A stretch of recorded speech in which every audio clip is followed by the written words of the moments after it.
सोने यानी गोल्ड का शुमार दुनिया की कीमती तरीन धातों में होता है। सोने के जेवरात, बर्तन और कुछ लोग तो गोल्ड से बने कपड़े भी पहनते हैं और बाज अपने जुनून में इस कदर आगे चले जाते हैं कि सोने का वर्क चढ़ी कारें और हवाई जहाज भी ऑन करते हैं। जमाना कदीम ही से दुनिया में बेहद कीमती चीजों में सबसे ज्यादा अहमियत का हामिल गोल्ड रहा है और ये ट्रेंड आज भी नहीं बदला है। लोग तो छोड़िए, बड़े बड़े कंट्रीज भी अपनी दौलत को सिक्योर करने के लिए गोल्ड स्टॉक करते हैं। लेकिन दोस्तों, क्या आप जानते हैं कि सोना जमीन के अंदर बनता कैसे है और उसे निकाला कैसे जाता है? पाकिस्तान के किन किन मकामात से गोल्ड निकाला जाता है और दुनिया में इस वक्त टोटल गोल्ड कितना मौजूद है? तो वॉइस डेली की ये वीडियो आखिर तक जरूर देखिएगा, क्योंकि इन तमाम सवालों के जवाब आपको आज की वीडियो में मिलेंगे। मगर आगे बढ़ने से पहले रेड बटन पर क्लिक करके और बेल आइकॉन को प्रेस करके वॉइस डेली के सब्सक्राइबर जरूर बनिए। दोस्तों, सबसे पहले तो बात करेंगे कि सोना जमीन के अंदर बना किस तरह। आज से कई बिलियन ईयर्स पहले जब हमारी जमीन तश्कील पा रही थी तो इस सैयारे पर शहाब साकिब और पत्थरों की बमबारी की वजह से ये धात भी जमीन पर आई। ये बमबारी 200 मिलियन सालों तक जारी रही और जमीन के बनने के दौरान पिघला हुआ लावा जमीन के मरकज में धंस गया, जिससे जमीन का कोर बना और बहुत सी धातें जमीन में रह गईं।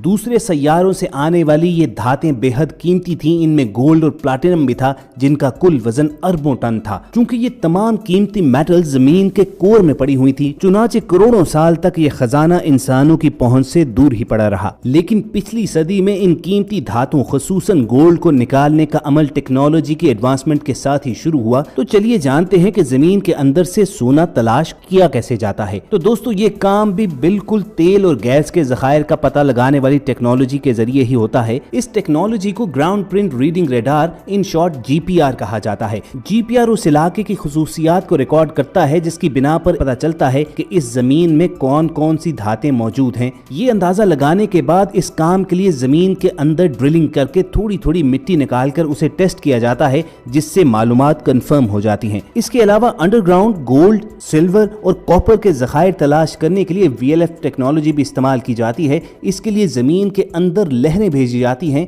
और जब इन लहरों से कोई धात मिलती है तो इसमें गूंज पैदा होती है और इसी से माहिरीन अंदाजा लगाते हैं कि इस जमीन के अंदर कुछ है भी या नहीं। लेकिन दोस्तों, ऐसा हरगिज नहीं है कि हर कोई मुंह उठाकर इस टेक्नोलॉजी की मदद से सोने की तलाश के लिए निकल खड़ा हो, बल्कि ये काम गवर्नमेंट की इजाजत से ही होता है। और इस तरह का काम जियोलॉजिकल सर्वे ऑफ पाकिस्तान की टीम ही करने की मजाज है, जिन्होंने तकरीबन पाकिस्तान के 50% हिस्से को सर्वे कर लिया हुआ है और उन्हें बहुत कुछ मिला भी है। व्यूअर्स, जब ये जियोलॉजिकल सर्वे की टीम कंफर्म कर देती है कि इस जमीन के नीचे गोल्ड के जखायर मौजूद हैं, तो फिर इसे जमीन से निकालने का अमल शुरू होता है। अंडरग्राउंड गोल्ड को निकालने के लिए धमाके करके चट्टानों को तोड़ा जाता है और किस चट्टान को तोड़ना है इसका फैसला भी जियोलॉजिस्ट करते हैं। अब दोस्तों, अगर आप ये सोच रहे हैं कि खुदाई करने के बाद गोल्ड के बड़े बड़े ब्लॉक्स मिल जाते हैं, तो ऐसा हरगिज नहीं है।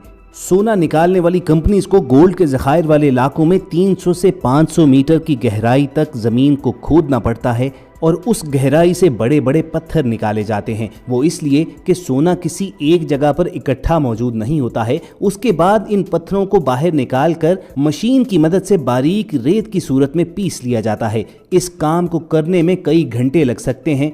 फिर इन पत्थरों और सोने के जर्रात को अलग करने के लिए अमल शुरू होता है और इस काम के लिए खास वाइब्रेटिंग टेबल यूज किया जाता है। इस टेबल पर एक कंबल नुमा कपड़ा बिछा होता है और उसे गीला कर दिया जाता है। फिर रेत की तरह पिसे हुए इन पत्थरों को उस कपड़े पर बिछा दिया जाता है और जब गीले जर्रात उस कंबल पर से गुजरते हैं तो गोल्ड के पार्टिकल्स उसमें चिपक जाते हैं और बाकी का पत्थर बाहर निकल जाता है। इस प्रोसेस को मल्टीपल टाइम्स किया जाता है, हत्ता के गोल्ड और पत्थर बिल्कुल अलग हो जाते हैं।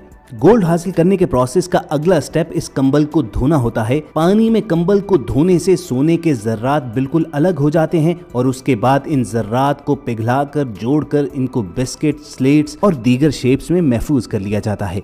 दोस्तों, अगर तो सोना इस तरीके से निकल आए तो फिर कीमियाई तरीकों की जरूरत नहीं पड़ती है। लेकिन अगर सोना ना मिले तो फिर उसके बाद 3 अलग अलग कीमियाई अमल किए जाते हैं, जिनमें पहला तरीका तो पोटाशियम साइनाइड, दूसरा अमलगमेशन प्रोसेस ऑफ गोल्ड, जबकि तीसरा तरीका फ्लोटिंग प्रोसेस ऑफ गोल्ड है, जिससे हासिल करदा सोना इंतहाई खालिस और ठोस होता है। लेकिन व्यूअर्स, क्या आप जानते हैं कि गोल्ड के इन बिस्किट्स और स्लेट्स के अलावा जो जेवरात आप खरीदते हैं उनमें आपको सोना खालिस नहीं मिलता है। लेकिन घबराइए नहीं, इसकी वजह ये होती है कि खालिस सोने से कोई भी चीज बनाना बहुत मुश्किल हो जाता है, इसलिए फिर इसमें कुछ दूसरी धात ऐड की जाती है ताकि इसको जेवर की शक्ल में कोई भी शेप दी जा सके। रॉ गोल्ड से ज्वेलरी बनाने के लिए सबसे पहले तो गोल्ड बिस्किट्स या पुरानी ज्वेलरी को एक भट्टी में पिघला दिया जाता है। इस भट्टी का टेम्परेचर इस कदर ज्यादा होता है कि सॉलिड गोल्ड चंद मिनट के अंदर अंदर पिघल कर पानी हो जाता है। फिर इस पिघले हुए गोल्ड को मुख्तलिफ सांचों में डाल दिया जाता है ताकि वो उसी शेप में आ जाए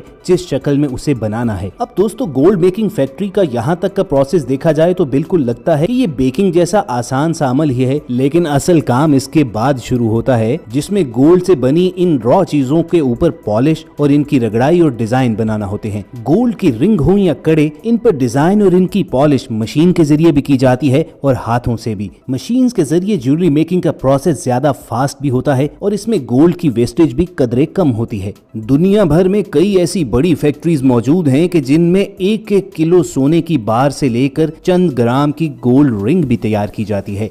ज्वेलरी मेकिंग फैक्ट्री से इस गोल्ड को फिर मुख्तलिफ बॉक्सेस में बंद करके हिफाजत के साथ दुकानों पे सप्लाई कर दिया जाता है, जहां से लोग उस दिन के गोल्ड रेट के मुताबिक इन्हें परचेज कर लेते हैं।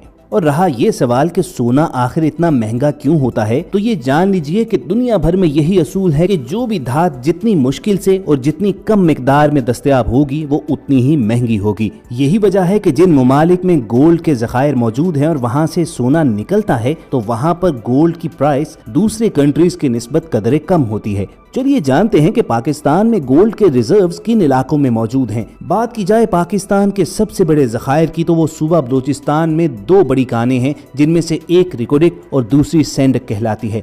जियोलॉजिकल सर्वेस के मुताबिक रिकोडिक कान में इतना गोल्ड मौजूद है कि हम आसानी से 56 टन गोल्ड रोजाना भी निकाल सकते हैं। लेकिन हम चूंकि टेक्नोलॉजी के मामले में खासे पीछे हैं, चुनाचे बलूचिस्तान से गोल्ड निकालने का प्रोसेस अभी शुरू ही नहीं हो सका। और जिस दिन हम इसमें कामयाब हो गए तो मान लीजिए कि कर्ज उतारना तो छोड़िए एक तरफ, पाकिस्तान दूसरे ममालिक को कर्ज देने की पोजीशन में आ जाएगा। मगर फिलहाल पाकिस्तान चूंकि गोल्ड इंपोर्ट करता है, चुनाचे हमारे मुल्क में गोल्ड के ज़खायर भी कम हैं और यहाँ पर सोना भी काफी महंगा है। दोस्तों, क्या आप जानते हैं कि इस दुनिया में अमेरिका वो मुल्क है कि जिसने गोल्ड की सबसे बड़ी मिकदार स्टॉक की हुई है। अमेरिका के सेंट्रल बैंक में गोल्ड के रिजर्व्स तकरीबन 8000 टन के करीब हैं, जो कि दूसरे नंबर पर आने वाले मुल्क जर्मनी से तकरीबन 2 गुना ज्यादा है। अमेरिका को देखते देखते दूसरे ममालिक ने भी गोल्ड की अहमियत समझ ली है। चुनाचे चाइना के सेंट्रल बैंक में भी 2000 टन तक गोल्ड के जखीरे मौजूद हैं। तो दोस्तों, ये थी गोल्ड पर वॉइस डेली की एक डिटेल रिपोर्ट। अगर आपको हमारी मेहनत अच्छी लगी हो तो इस वीडियो को लाइक करके फेसबुक और व्हाट्सएप के जरिए दोस्तों के साथ शेयर भी कीजिए और ऐसी ही इन्फॉर्मेटिव वीडियोस फ्यूचर में हासिल करने के लिए रेड बटन पर क्लिक करके और बेल आइकॉन को प्रेस करके वॉइस डेली के सब्सक्राइबर्स बन जाइए। बहुत जल्द दोबारा मुलाकात होगी। सुनते रहिए वॉइस डेली।